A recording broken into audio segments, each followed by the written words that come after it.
Okay, क्या बात करेंगे अपन? काउंसलिंग को लेकर जो भी अपने मन में प्रश्न है, और इसमें क्या क्या बातें हैं, क्या सावधानियां रखनी है, और क्या चीजें जो करनी चाहिए क्या नहीं करनी चाहिए, वो सारी बातें। तो पहले तो एक बार इसकी जो थ्योरी दे रखी है इन्होंने वो देख लेते हैं, फिर लास्ट में अपन जो भी कोई दिमाग में प्रश्न वगैरह होंगे वो, जैसे यूट्यूब पे होता है अपने क्या करते हैं वो, उसमें कमेंट बॉक्स में लिखते हैं फिर उसका रिप्लाई करते हैं। बहुत बार लाइव चलती है क्लास तो हाथों हाथ भी हो जाता है। तो ऐसे ही अपन लाइव बातचीत कर लेंगे सारी। पहला तो भी हमने परिणाम जारी कर दिया है, वेबसाइट से जाके देख सकते हैं, तो सबने जो परिणाम देख लिया अपना। और ये नॉर्मलाइजेशन के बारे में बात कर रखी है कि हमने स्केलिंग या नॉर्मलाइजेशन किया है, कुछ विद्यार्थियों को फायदा भी हुआ है, कुछ को नुकसान भी हुआ है। और उसमें जैसे है कि जैसे आपके नंबर अलग शो कर रहे हैं और परसेंटेज उसके अकॉर्डिंग नहीं है, थोड़े अलग है। तो वो नंबर तो एक्चुअली आपने वो एग्जाम में जो भी एग्जाम दिया था उसमें हासिल किए जो, और स्केलिंग के बाद जो नंबर आ रहे हैं वो परसेंटेज। ये वो परसेंटेज को अगर 6 से गुणा करेंगे तो अपना एग्जैक्ट जो स्कोर बनता है दोनों शिफ्ट के हिसाब से अपन देखेंगे तो वो बनता है। वो चीज हो गई। फिर अब क्योंकि हमें जो पंजीयन करवाना है, तो कुछ तो ऐसी बातें हैं, जैसे कोई स्टूडेंट है, अपने एक स्टूडेंट के हुआ था वो मेल की जगह फीमेल लिख दिया, इस प्रकार की कोई समस्या है जैसे, तो उसके लिए जो 200 रुपए का शुल्क है। और अपन है जो क्या कर सकते हैं उसमें, अपने कुछ भी इस प्रकार का कोई संशोधन करना है तो वो संशोधन है जो ये तो संशोधित नहीं होगा। देखो, जैसे खुद का नाम हो गया, पिता का नाम, फोटो, साइन और अंगूठे के निशान, इनमें संशोधन नहीं होगा। लेकिन वो मेल फीमेल फीमेल हो गया था ना उसके, जैसे ऐसी कोई समस्या है किसी भी टेक्निकल, तो उसका है जो संशोधन कितने रुपए देके अपन करवा सकते हैं। और ये क्यों करवाना है, क्योंकि रिपोर्टिंग करने जाओगे तो वहां आपके डॉक्यूमेंट है जो ओरिजिनल चेक होंगे, ओरिजिनल चेक होंगे तो फिर उसमें अगर ऐसा हो गया तो फिर तो काम ही नहीं चलेगा। इस कारण से तो ऐसा बाई चांस किसी स्टूडेंट के, वैसे तो अपने नहीं है, अपने जो भी जुड़े हुए हैं, लेकिन और भी कोई स्टूडेंट देख रहा है जैसे इस वीडियो को, तो उसको जो ये काम वो कर सकता है। अब ये करें, सभी अभ्यर्थी हैं उसको हमने जो बिना किसी कट ऑफ के रिजल्ट दिया, इसका मतलब क्या है, जैसे अमूमन अपने राजस्थान में जितने एग्जाम होते हैं तो उनकी क्या आती है, कट ऑफ आती है, फिक्स कोई एक नंबर होता है। फिर बाई चांस उस सेम नंबर पे दो स्टूडेंट है तो उसकी जो डेट ऑफ बर्थ जिसकी है जो ज्यादा होती है उसको सिलेक्ट मानते हैं, जिसकी कम होती है मतलब जो जो एज में छोटा होता है उसको बाहर निकालते हैं, भाई दो तो छोटा आदमी भाग में लग जाएगा ऐसे। वो सिस्टम है जो यहाँ पर नहीं किया, बिना किसी कट ऑफ के जारी किया है। इसका मतलब किसी की रैंक है जैसे ज्यादा भी आ रही है तब भी वो काउंसलिंग में भाग ले सकता है। ये चीज भी अपने को समझनी है, क्योंकि कोई स्टूडेंट है मान लो जिसकी राजस्थान में टॉप रैंक है, तो वो बहुत इंटेलिजेंट है, हो सकता है नहीं नौकरी लग गया हो, अब एसटीसी की जरूरत नहीं हो, तो उसको जो भी कॉलेज वगैरह जैसे या तो काउंसलिंग ही नहीं करवाएगा, या काउंसलिंग करवा ली बाद में लग गया जैसे, तो वो कॉलेज में जाएगा ही नहीं। जाएगा नहीं तो वो सीट खाली रहेगी, खाली रहेगी तो फिर जो बाद वाले स्टूडेंट है उनको सेकंड लिस्ट में और थर्ड लिस्ट में ऑप्शन देते हैं, मतलब मौका देते हैं। तो उस हिसाब से काउंसलिंग सबको जो 50-60 हजार तक अगर आपकी रैंक है तब तो काउंसलिंग करवानी चाहिए। और इसके लिए काउंसलिंग के लिए जो फीस कितनी लगेगी, 3,000 रुपए, और जो भी 10, 20, 50 और जो फोटो कॉपी वगैरह लेते हैं वो अलग कहानी, बाकी 3,000 रुपए आपको वहाँ आपकी जो भी प्रक्रिया है, जैसे आप जो फोन पे वगैरह कर देंगे, ये मित्र वाले हैं जो वो जानते हैं कैसे क्या ट्रांजेक्शन होता है तो वो कर देंगे। अब यहाँ पर एसटीसी है वो भी दो प्रकार की, एक संस्कृत है और एक सामान्य है। अपने भी कुछ विद्यार्थी हैं जो संस्कृत में अपने 11वीं रैंक है राजस्थान में, तो कल ऐसे सोच रहे हैं। तो संस्कृत वालों के हैं 4 लाख, और फिर उनके आईडी है। सामान्य वाले हैं उनके 5 लाख, और उसके बाद वो उनका जो सीरियल नंबर मतलब बैंक है वो मेरिट नंबर वो बता रखा है। तो दोनों है जो उनके लिए, जैसे आप जो काउंसलिंग करवाने जाएंगे तो वो आईडी वो चेक कर लेंगे, और वो आईडी वहां पर इंटर करते ही फिर वो पैनल आ जाएगा, नाम वगैरह एड्रेस जो भी उस पर सारी चीजें। और जो भी संस्थान है, शिक्षा संस्थान लिखा हुआ है, ये अपन बात करते हैं जो ये कॉलेज के नाम है, तो सारे के सारे कॉलेज के नाम है, उनकी एक सूची मिल जाएगी। अपने जैसे जाओगे इन मित्र को, तुमको मैंने कह दिया प्रिंट आउट निकाल के ही रख देना, ताकि स्टूडेंट जो आराम से उसको, जिसके जैसे बहुत अच्छी रैंक है 4-5 हजार तक रैंक है, तब तो बिलवाड़ा मिल जाएगा उसको, जैसे गर्ल्स में ही ज्यादातर है अपने तो, महावीर है तो उसको भी शायद तक बिलवाड़ा मिल जाएगा। बाकी स्टूडेंट ऐसे हैं जिनके जैसे 10 हजार से ज्यादा है, तो उनको क्या बाहर का जिस जिला है तो ऑन रूट कौन सा है कॉलेज या थोड़ा ये चीजें जो पहले चेक कर लेनी, अच्छे से नाम वगैरह देख लें। तो जैसे चित्तौड़ में देखोगे तो 8-10 नाम आएंगे, 8-10 में हो सकता है कि तुम जिसको फर्स्ट प्रायोरिटी भर रहे हो वो सबसे लास्ट बॉर्डर पर है, इधर से सबसे दूर पड़ता है। तो ऐसा नहीं करना, पहले थोड़ा मैप वगैरह पर ऐसे देख लेना। ऐसे तो अपने बहुत सारे स्टूडेंट है जो वहाँ चित्तौड़ में यहाँ पर है, तो मेरे उनको कहा है जो सबका रूट वगैरह जो भी है कहाँ कौन सा है तो बना के भी भेज देंगे, तो वो भी मैं अपने ब्रॉडकास्ट में भेज दूंगा, वहां देख लेना। कॉलेज भरने हैं, ये उदाहरण भी दे दिया है कि नहीं, कोई स्टूडेंट मान लो संस्कृत में भी है, सामान्य में अपना कोई ऐसा स्टूडेंट नहीं है, लेकिन कोई स्टूडेंट चाहे जैसे संस्कृत वाला है वो सामान्य में भी आ सकता है, सामान्य वाला संस्कृत में नहीं जा सकता। उसके लिए 12वीं में जो क्या बोलते हैं वरिष्ठ उपाध्याय, क्या बोलते हैं, वरिष्ठ उपाध्याय बोलते हैं। तो जिसने वरिष्ठ उपाध्याय की है वही प्रवेशिका वरिष्ठ उपाध्याय वाले वो स्टूडेंट ही आ सकते हैं, और वो संस्कृत वाले हैं तो इधर भी आ सकते तो ये उनको एक थोड़ा बेनिफिट है। तो वहाँ जो दोनों पाठ्यक्रमों के लिए अपन अलग अलग से है जो मतलब एक जैसे संस्कृत की आईडी डाली उसका जो हो जाएगा, उसके बाद अपनी जो सामान्य वाली आईडी है उसके आधार पर तो दोनों में अपन कॉलेज भर सकते हैं। और जिसमें अपने पास में मिल जाए जैसे कॉलेज तो उसी को अपन है जो जाके वहाँ रिपोर्ट कर सकते हैं ना, एडमिशन ले सकते हैं। अल्पभाषा अपने कोई स्टूडेंट है नहीं, बाई चांस ऐसा हो तो उसके लिए अलग से जो शिक्षण संस्थान होते हैं उनको फिल करना है उसको। और विद्यार्थी के अवसर को सुरक्षित करने की दृष्टि से अध्यापक शिक्षा संस्थानों के चयन हेतु जाने वाले विकल्पों में अधिकतम विकल्प भरे। ये बात है जो इन्होंने लिखी है कि भाई आपको जो ज्यादा से ज्यादा कॉलेज भरने चाहिए ताकि आपको जो कॉलेज अलॉट किया जा सके। जैसे मान लो कोई स्टूडेंट है काउंसलिंग करवाने गया, 10-20 नाम भरे, अब 10-20 में उससे ज्यादा नंबर वाले ने भर रखा है तो उनको मिलेगा, उसको मिलेगा नहीं, तो बाद में उसको सेलेक्ट वो जो कॉलेज अलॉट करने में समस्या हो सकती है। अब वैसे तो ज्यादा का मतलब हो गया 100-150 तक कॉलेज भर सकते हैं। और उसके बाद जिनके थोड़ी सी रैंक है जो ज्यादा है 20-22-25 हजार के लगभग है, तो उन स्टूडेंट को जो उसमें एक ऑप्शन आता है एनीवेयर इन राजस्थान, इसमें जो कहीं लिखा हुआ भी होगा, अभ्यर्थी संबंधित पाठ्यक्रम के सभी अध्यापक शिक्षा संस्थानों का भी चयन कर सकता है। मतलब जितने कॉलेज है ना 300-400-500 जो भी है वो सारे भी भर सकता है सीरियल वाइज लगा के। विकल्प के लिए कोई सीमा निर्धारित नहीं है, ऐसे नहीं कि आप 100 ही भर सकते हैं या 200 ही भर सकते हैं। अभ्यर्थियों को शिक्षा संस्थान चयन हेतु विकल्प भरने के लिए निर्धारित तिथि के बाद कोई अवसर, यानी कि जो फिक्स डेट है उस डेट को आपको जो काउंसलिंग करवानी है, कम से कम एक अध्यापक शिक्षा संस्थान अथवा एक जिले का चयन आवश्यक रूप से करना होगा। किसी को लगता है कि मेरा इस कॉलेज में नहीं आएगा तो मैं एसटीसी नहीं करूंगा, या इस जिले में नहीं आएगा तो नहीं करूंगा, तो भी उसको वो तो कम से कम भरना ही रहेगा। ठीक है ना। जिलों के विकल्पों में से ही जिलों के विकल्पों का चयन किया जाना है, यानी कि जहाँ वो आप ऑप्शन चेक करोगे ना जैसे ही जाओगे उसमें, और जिले तो उपलब्ध जिले हैं क्योंकि अभी उतने ज्यादा हो गए जिले, तो उसमें जो नाम आ रहे हैं उन जिलों को ही आपको भरना है। ठीक है ना। और सूची में जो आप जिस जिस सीरियल वाइज जैसे उसको सेलेक्ट करोगे वैसे ही आपको लोड भी होगा। इसमें एक दो चीजें और, जैसे कि ये पूर्णतः है जो कैसा है, ऑनलाइन है। ऑनलाइन का मतलब कहीं भी कोई भी काउंसलिंग से रिलेटेड कार्रवाई है जो ऑफलाइन नहीं होगी, सारी प्रक्रिया है वो ऑनलाइन ही होगी। और कैटेगरी वगैरह का है जो ये पूरा कंप्लीट अपने को ध्यान रखना है, हम जिस कैटेगरी से अप्लाई कर रहे हैं उस कैटेगरी के अंतर्गत ही हमें जो ये अलॉट हुआ है मतलब कॉलेज वगैरह अलॉट होगा, और वो डॉक्यूमेंट आपको कॉलेज में दिखाने पड़ेंगे। ठीक है ना। इसके लिए क्या है, जैसे मान लो मैं एक ऑप्शन लेता हूँ, मान लो कोई ओबीसी का स्टूडेंट, ठीक है ना, और उसने जब फॉर्म भरा था उस समय ओबीसी भरा था, तो अब उसको जब वो कॉलेज में जाएगा तो ओबीसी का सर्टिफिकेट दिखाना। ऐसे नहीं कि भाई मेरे ज्यादा नंबर आए तो मैं तो, ओबीसी का सर्टिफिकेट उसको चाहिए होगा। ठीक है ना। और जिस भी कैटेगरी से है, जैसे जनरल का है तो उसको नहीं चाहिए सर्टिफिकेट वहाँ, मतलब जो भी वो सिस्टम है ईडब्ल्यूएस है तो उसको फिर चाहिए होगा। समझ में आ गई ना बात। वेद जाति प्रमाण पत्र के साथ आवश्यक रूप से मूल निवास, एक मूल निवास का ध्यान रखिए ना, ये वेद जाति प्रमाण पत्र की बात कर रहे हैं वो जिसमें आपने कैटेगरी भरी है उसका। मान लो सब कैटेगरी में भी है तो इसका भी सर्टिफिकेट होता है, तो वो सर्टिफिकेट है जो चाहिए होगा। ठीक है ना। और अर्हता, अर्हता का मतलब क्या है, जैसे 12वीं पास चाहिए इसमें, और 12वीं में शायद 45% चाहिए, तो वो तो कोई समस्या है नहीं, वो भी डॉक्यूमेंट्स हैं जिसमें लागू होंगे। और इसमें जनरल अगर कोई है तो उसके 12वीं में कितने परसेंट चाहिए, 50, और जो बाकी ये रिजर्व कैटेगरी में है उनके 12वीं में कितने परसेंट, 45। तो ऐसी तो कोई समस्या अपने किसी स्टूडेंट की है नहीं। एसटीसी जैसे एग्जाम में अगर सिलेक्ट हो रहा है 45% तो बताएगा ही 12वीं में। अध्यापक शिक्षा संस्थानों के चयन हेतु प्री डीएलएड 2026 की अधिकृत वेबसाइट, वो है जो ई मित्र वाले कर लेंगे, इसमें अपने को कोई टेंशन नहीं लेनी है। तो इसको आपको लास्ट में क्या करना पड़ेगा, लॉक करना पड़ेगा। अगर लॉक नहीं करते हैं तो वो फिर ऑटोमेटिक है जो लॉक हो जाए, आप लॉक नहीं करेंगे तो फिर वो आपके रह गई, तो फिर वो ऑटोमेटिक हो जाएगा। और कोई स्टूडेंट है मान लो जैसे काउंसलिंग करवाई है और वो क्या हो जाता है, फर्स्ट राउंड में नहीं आया, सेकंड थर्ड राउंड में भी उसका सिलेक्शन नहीं हुआ, तो अब उसने तो 3,000 रुपए का चालान भरा था, तो 3,000 रुपए उसको क्या कर देंगे, रिफंड कर देंगे। और इस प्रोसेस में उनके जो पैसे लगे वो ऐसा मानते हैं कि हमारे 101 रुपए का खर्चा होता है आगे पीछे करने में, तो 2,900 रुपए जो आपके अकाउंट नंबर वहां डाल अभी फीड करने पड़ेंगे तो उस अकाउंट में वापस गए। ठीक है ना। एकदम क्लियर कट है। जब आपका रजिस्ट्रेशन होगा तो आपसे अकाउंट नंबर है आपका और आपका नाम और आईएफएससी कोड है वो मांगेंगे। मान लो कोई स्टूडेंट है उसके जो किसी प्रकार की कोई गलती है इस प्रकार का है, तो ऑटोमेटिकली वो जो स्टूडेंट क्या हो जाता है, अपात्र हो जाता है, ऐसा सब जानते हैं, कोई समस्या वाली बात नहीं है। अब मान लो काउंसलिंग वगैरह हो गई और कॉलेज अलॉट हो गया आपने को, अब कॉलेज अलॉट होने के बाद की प्रक्रिया है क्या है, तो एडमिशन का शुल्क है, गवर्नमेंट को जमा करवाना है 13,555।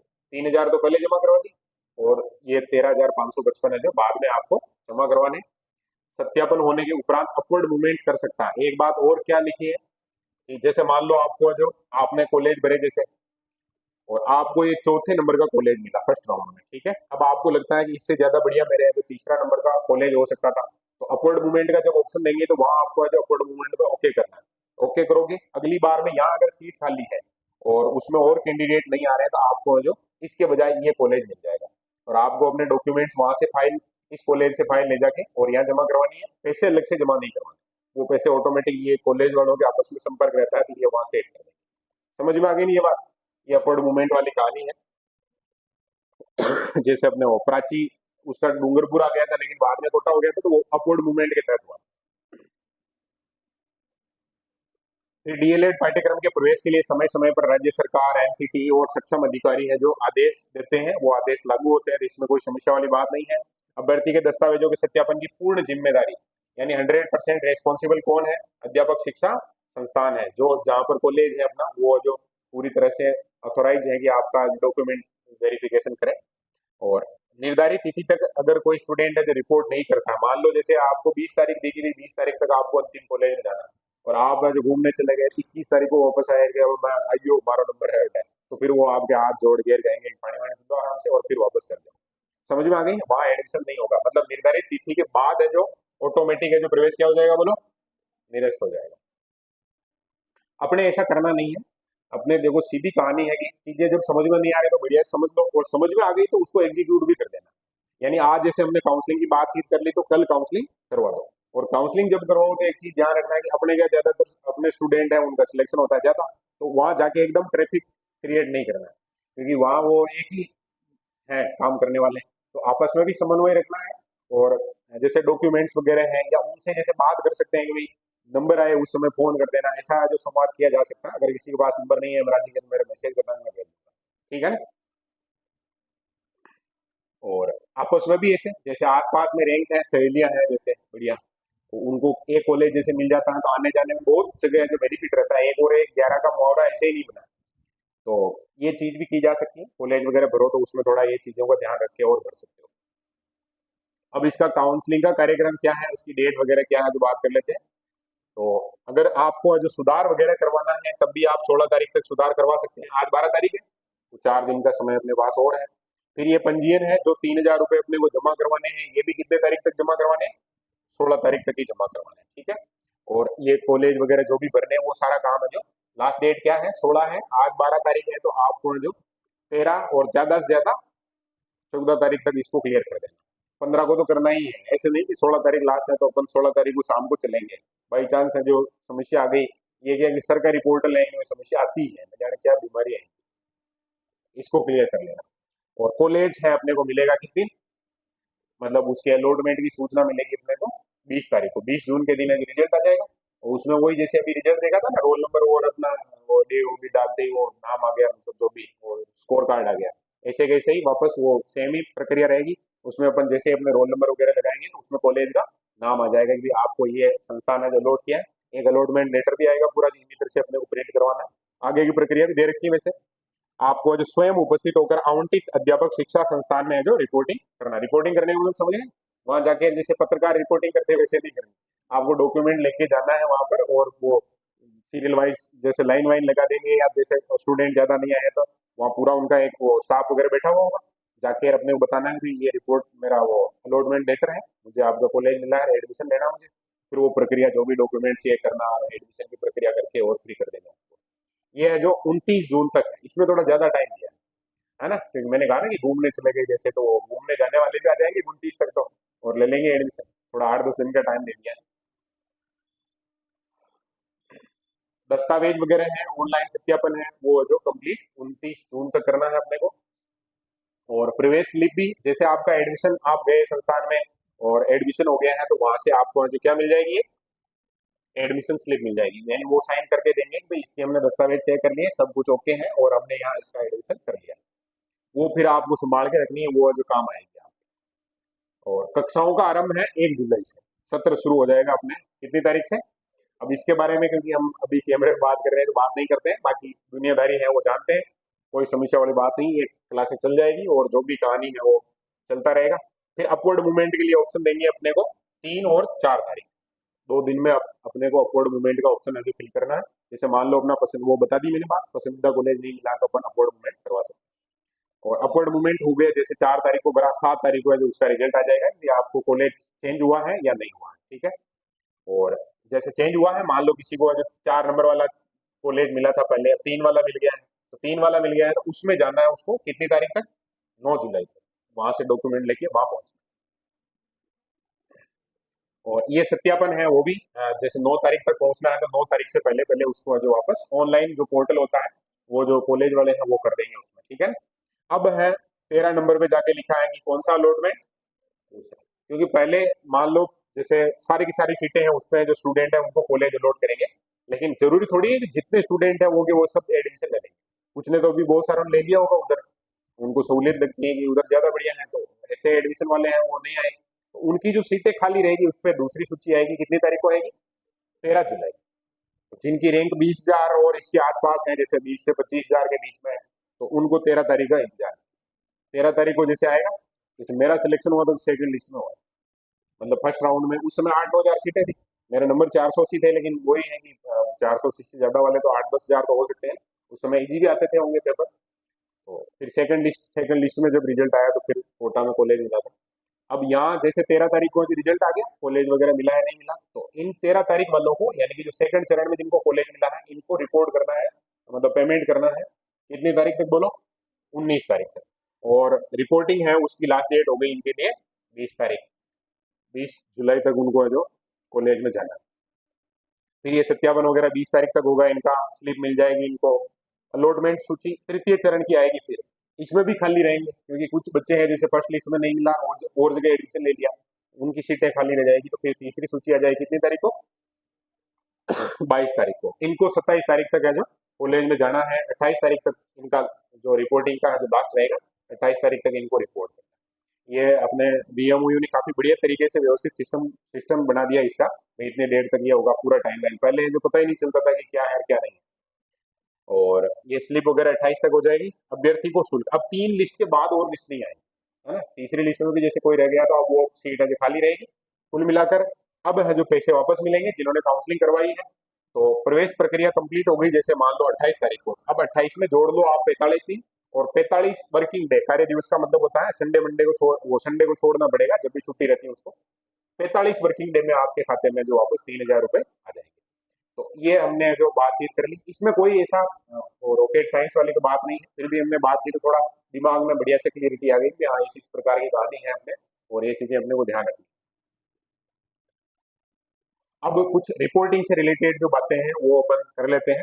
जैसे अगर मान लो कोई सूचना वगैरह है तो वो तो भरनी है, जैसे ये आप शुरू में लॉगिन करेंगे, ई मित्र वाले करेंगे वैसे लॉगिन, इसमें तो कोई समस्या है नहीं।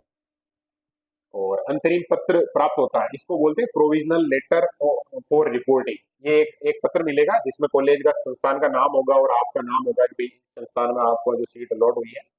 और उसमें फिर वही है कि वहाँ जो भी सूचना है उसको आपको फिल करना है, और ये फिर रुपए चाहिए, सबसे पहली बात तो यही है, ये रुपए है जो जमा करवाने हैं, ठीक है ना। और ये कह रहे हैं कि भैया आपको लास्ट डेट से पहले पहले है जो आप चले जाओ कॉलेज में, बढ़िया रहेगा।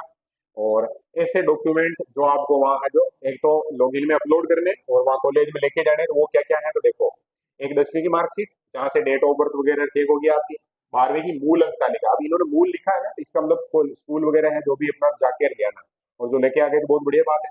हस्तलिखित स्व घोषणा पत्र प्रारूप जो आधिकारिक वेबसाइट पर उपलब्ध है, एक कागज है, ई मित्र वाले निकाल देंगे, उस पर अपने को साइन करके वो भी वहां ले जाना है, वो अपलोड भी होगा। नवीन पासपोर्ट साइज फोटो, तो बढ़िया है जो फोटो अपने को खिंचवाने, अब तो बढ़िया खिंचवाओ, बढ़िया सिलेक्शन हो गया तो अब फोटो चाहिए बढ़िया, है ना। तो पासपोर्ट साइज फोटो चाहिए अपने को। इसमें एक शब्द लिखा है वेद, वेद क्यों लिखा है, क्योंकि ओबीसी वगैरह कुछ है जिनके जो सर्टिफिकेट ऐसे वापस बनाना पड़ता है, रिन्यू करना पड़ता है, तो वो ई मित्र पे जो बातचीत कर लेना, बाकी इनको शायद नहीं बनाना पड़ता। ईडब्ल्यूएस वगैरह का अगर बना हुआ है, एमबीसी का बना हुआ है, तो वो नहीं बना हुआ तो वो जो तुरंत प्रभाव से वो तो साइन तक बना हुआ होगा सबका, अगर नहीं है किसी का तो आज ही अप्लाई करना है, वो वहाँ लागू हो गई होगा, मतलब अपने को ले जाना पड़ेगा। मूल निवास पहले बना हुआ होगा, ये बार बार नहीं बनाना पड़ता, ये अपने को जो वहाँ ले जाना पड़ेगा। कोई सब कैटेगरी है तो उसके वो जो भी डॉक्यूमेंट है वो चाहिए होगा। और अभ्यर्थी का जो एडमिशन है वो पूर्णतः अंतरिम है, अंतरिम का मतलब ऐसे नहीं कि आपका जो सिलेक्शन हो गया, जैसे इसमें रैंक आ गई या कुछ हो गया तो अब आप बस वहाँ मतलब ऐसे कर लेंगे, ऐसा नहीं है। अगर आपके डॉक्यूमेंट में किसी प्रकार की कोई गड़बड़ मिलती है तो आपको जो वहां से क्या कर सकते हैं बोलो, बाहर निकाल सकते हैं। ठीक है ना। यदि अभ्यर्थी द्वारा अंतिम तिथि तक वो बात हम कर चुके हैं कि रिपोर्टिंग नहीं करते हो तो ऑटोमेटिक आपका प्रवेश क्या हो जाएगा, निरस्त हो जाएगा। और दस्तावेज वेरिफिकेशन के उपरांत यानी आपका डॉक्यूमेंट है जो वेरीफाई हो गया है और उन्होंने जो एश्योर कर दिया है कि भाई हाँ कंप्लीट है, सब डॉक्यूमेंट्स ओके हैं और ये एलिजिबल है, तब है जो आपका प्रवेश सही माना जाएगा। ठीक है। अगर रिपोर्टिंग हो मूल दस्तावेज से सत्यापन के अभाव, ये लिखा अभाव लिखा है लेकिन अभाव है, अध्यापक शिक्षण संस्थान में प्रवेश का दावा है वो क्या हो जाएगा, निरस्त। कैसे हो जाएगा, आपके पास मूल दस्तावेज नहीं है इसका मतलब आपका एडमिशन नहीं होगा। तो मूल दस्तावेज आपको ले जाने रहेंगे वहां, ये ध्यान रखना है। और किसी भी प्रकार का जैसे मान लो कोई दस्तावेज है जो क्लियर नहीं है तो आप जो वहाँ दस्तावेजों की जांच के दौरान वो चेक कर लेंगे और रिजेक्ट हो जाएगा वो, ये चीज भी अपने को ध्यान रखनी है। रिजेक्ट होने के बाद वापस अपलोड करने हैं, फिर वो जो उसको ओके करेंगे, यानी जब अपलोड करो तब भी सावधान रखनी है। वैसे मित्र वाले ध्यान रखते हैं लेकिन अपने को थोड़ी और सीरियस, क्योंकि उनका तो क्या है, जैसे अपना तो अपने को ही ध्यान रखना है, उनको 20 जनों का 30 जनों का ध्यान रखना है, तो अपने ये कोशिश करनी है अपना कम से कम एकदम सही काम हो। काउंसलिंग आईडी ये संस्कृत और इनकी अलग अलग है तो वो थोड़ा सा ध्यान रख लेना। एक में आपने एडमिशन ले लिया तो दूसरी ऑटोमेटिक क्या हो जाएगी, निरस्त हो जाएगी। ये किसी को अगर संशोधन वगैरह करवाना है तो उसका एक शपथ पत्र है, इसका प्रारूप उसमें दे रखा था तो मैंने लगा दिया। वैसे संशोधन अपने थोड़ी है, किसी की समस्या नहीं है ना। हम्म, वो कोई समस्या नहीं है। ठीक है, एड्रेस तो चेंज कर सकते हैं अपन, जा सकते हैं इधर उधर। नाम, डेट ऑफ बर्थ ऐसा कुछ है जो गड़बड़ हो, पापा का नाम ऐसा हो तो वो फिर ये वो का वही वापस है, डेट वगैरह बता रखी है, ये अपवर्ड मूवमेंट वगैरह की इसकी। अब किसी के मन में जैसे हमने बातचीत कर ली लगभग सारा कुछ क्लियर है, अब किसी के मन में कोई प्रश्न आ रहा हो तो पूछो, जो फिर मैं इस पे जो थोड़ा बात कर लेते हैं अपन। टीसी, हाँ अब कुछ स्टूडेंट को ऐसे लग रहा है भाई हमारा तो कॉलेज में एडमिशन हो गया था पिछले साल और अब हमें टीसी देनी पड़ेगी, तो ये टीसी चाहिए ही चाहिए। ठीक है ना। आपका अब रेगुलर एडमिशन हो गया है इसका मतलब और कहीं रेगुलर एडमिशन संभव नहीं है, तो टीसी लेके जाना पड़ेगा। हाँ? तो स्कूलें खुल जाएगी ना, स्कूलों की क्या टेंशन है। हाँ? हाँ तो वो तो फोन करना जो वो तो आ जाएंगे स्कूल वाले तो और खुश होंगे, एक छोटा मोटा मिठाई का डिब्बा लेके जाना कि मेरा सिलेक्शन हो गया है ऐसा। है। हाँ मार्कशीट चाहिए होगा, ठीक है। दे देंगे मार्कशीट में, एक समस्या थोड़ी, मार्कशीट आगे चाहिए। हाँ अब सुनो, जिनके कॉलेज में है तो उनको तुरंत प्रभाव से है जो वहां से मंगवानी है। ठीक है। और जिनके कॉलेज वाले वैसे तो मना नहीं करते, और बाई चांस ऐसा कोई टेक्निकल इश्यू होगी, वो डाक में अटक गई है ऐसा कुछ हो गया है, तो फिर अपने यहाँ प्रताप नगर स्कूल में जाके अपन 10-20 रुपए शायद 100 रुपए ऐसा कुछ लेते हैं, वो मिल जाएगी दूसरी, है ना, वहां से लेना। रोल नंबर वगैरह पता होना चाहिए अपने को। समझ में आ गई ये बात। मार्कशीट है जो वहां से मिल जाएगी। और किसी को और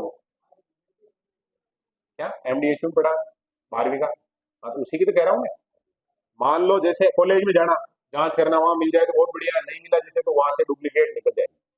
वहाँ एप्लीकेशन देनी थी, मैंने ऐसे जो वहाँ जमा करवाया था और वो अभी मुझे मिला नहीं है, डाक में या कहीं है, और मेरे जो भी सिलेक्शन इसमें हो गया है और अभी मुझे इसकी आवश्यकता है, तो वो डुप्लीकेट मिल जाएगा। शायद उसका कोई 100 रुपए ऐसा कुछ शुल्क होता है, वो देके मिल जाएगा। इसकी कार्रवाई अभी शुरू कर ही देना आज ही। ठीक है ना? और है कोई?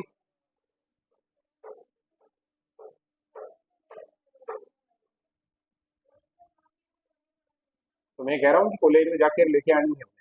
ठीक है, ये सेम ही प्रश्न हो गया, 3 जनों का हो गया। इसने भी यही बात कही है ये। और इसका कॉलेज में है तो अपने को वहां से जाके लानी है, और कॉलेज वाले नहीं दे रहे जैसे मान लो, तो फिर अपने को कौन से स्कूल में जाना, अरे बोलो, प्रताप नगर स्कूल में, और वहां से है जो प्रतिलिपि अंक तालिका मिल जाएगी।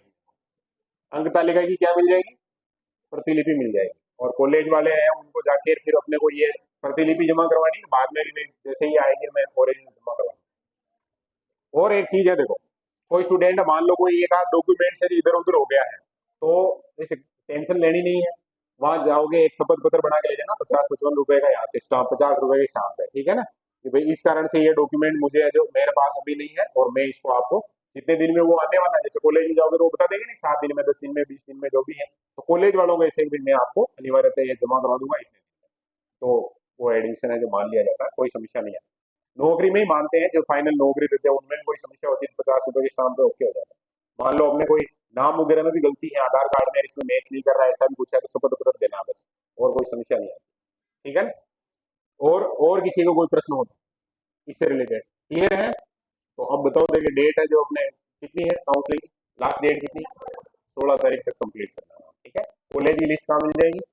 वही काउंटर के ऊपर रख देंगे, वो अभी प्रिंट करके। ठीक है? और किसी स्टूडेंट को जैसे लगता है कि कौन से कॉलेज में ज्यादा बढ़िया रहेगा, नहीं है, तो वो बातचीत अपन बाद में करते हैं।